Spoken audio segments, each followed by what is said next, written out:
ആവശ്യമായ സാധനങ്ങൾ: പച്ച ചക്ക അരിഞ്ഞത്, ചക്കക്കുരു അരിഞ്ഞത്.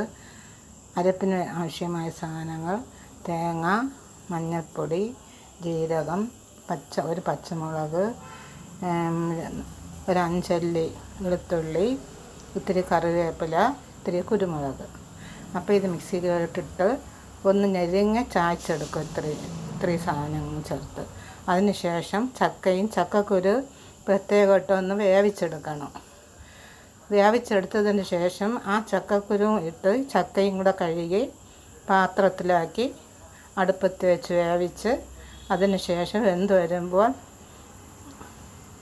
അരഭാഗം വെന്ത് വരുമ്പോൾ അരപ്പും കൂടെ ചേർത്ത് വേവിച്ച് അതിൽ കുറച്ച് കറിവേപ്പിലയും എണ്ണയും കൂടി ചേർത്ത് നമുക്ക് കഴിക്കാം.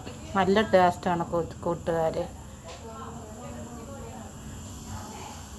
അപ്പോൾ ഈ വീഡിയോ ഇഷ്ടമായ ഷെയറും സബ്സ്ക്രൈബും ലൈക്കും ചെയ്യാൻ മറക്കരുത് കൂട്ടുകാരെ.